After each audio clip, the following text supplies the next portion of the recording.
Gotitas de esperanza. Reflexión diaria de la palabra.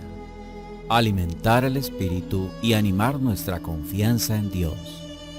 Por Monseñor Marco Antonio Merchán Ladino, obispo de la diócesis de Neiva.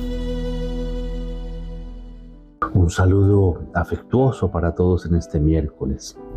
Hoy Jesús se nos revela como el Hijo que da la libertad. Los judíos se vanagloriaban de ser hijos y descendientes de Abraham y por consiguiente ser miembros de una raza libre. El Señor aprovecha este contexto para hacer una serie de puntualizaciones sobre el tema de la fe y del discipulado, de la libertad y del gozo, de la intimidad familiar, de la filiación y de la paternidad. El Señor se dirige a los judíos que habían creído en lo que Él decía, pero no en lo que Él era. Les gustaban sus palabras en cuanto venían de Dios, pero no podían aceptar que Él fuera Dios. Por eso el Señor les precisa que si habitan en la palabra, si permanecen en ella, si la obedecen y si son fieles a ella, se convertirán en sus discípulos, conocerán la verdad y ella los hará libres. Y esto es muy cierto, pues conocer, escuchar el mensaje de la palabra y asimilarlo es enterarnos de nuestra verdad de hijos. Quien es hijo de Dios es libre por esencia. Para el caso, nos llamamos orgullosamente cristianos por cumplir con ciertas prescripciones, de la misma manera que los judíos se vanagloriaban de ser hijos de Abraham por ser fieles a las observancias y a las leyes.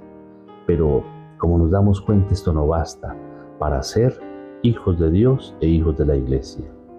Ser hijos significa ante todo ser libres, y esto solo es posible cuando sabemos renunciar a nosotros mismos para, en el amor, afirmar a Dios y a los hermanos.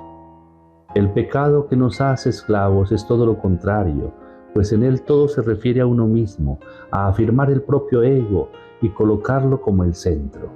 Y es a esta esclavitud a la que se refiere el Señor. La verdadera libertad no es pertenecer a una raza, a una clase social, no es tener a Abraham como antepasado, sino ser como él, siempre en comunión filial con Dios y confiado plenamente en sus promesas. El que comete pecado es esclavo del mismo pecado y no permanece para siempre en la casa. Le sucede como al hijo mayor de la parábola del Padre Misericordioso. Estaba en la casa, pero como esclavo. No veía la hora de irse. El hijo, en cambio, vivirá allí porque esa es su casa y dispone en ella como persona libre por siempre. Y la obra de hacernos libres la hace Jesús, el Hijo, y nos la ofrece como don, listo para ser acogido, y acogerlo significa amarlo a Él y amar a los hermanos.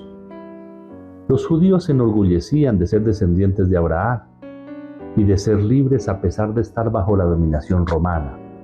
Y sí, indudablemente eran descendientes, pero no hijos, pues no se comportaban como él, ya que no aceptaban al Hijo de Dios ni su enseñanza, y más bien querían matarlo.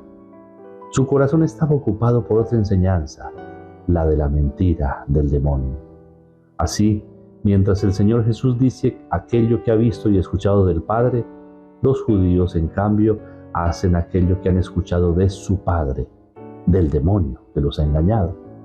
Con esto se constata algo, y es que, aunque dicen ser hijos de Abraham, lo son en la carne, pero no se comportan como él.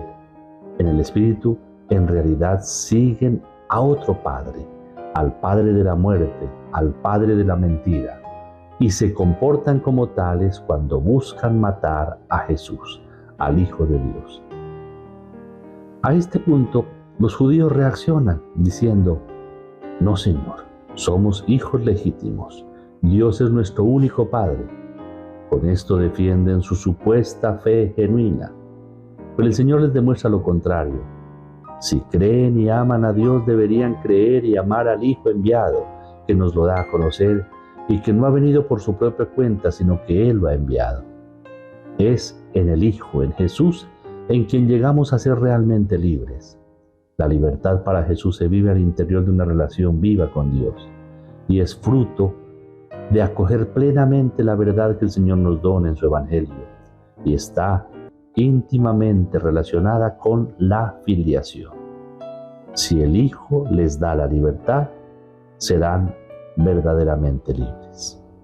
Aceptemos a Jesús, aceptemos su amor, aceptemos su verdad. Solo así alcanzaremos la plenitud de la libertad. El Señor esté con ustedes, y la bendición de Dios Todopoderoso, Padre, Hijo y Espíritu Santo, descienda sobre ustedes y los acompañe siempre. Amén.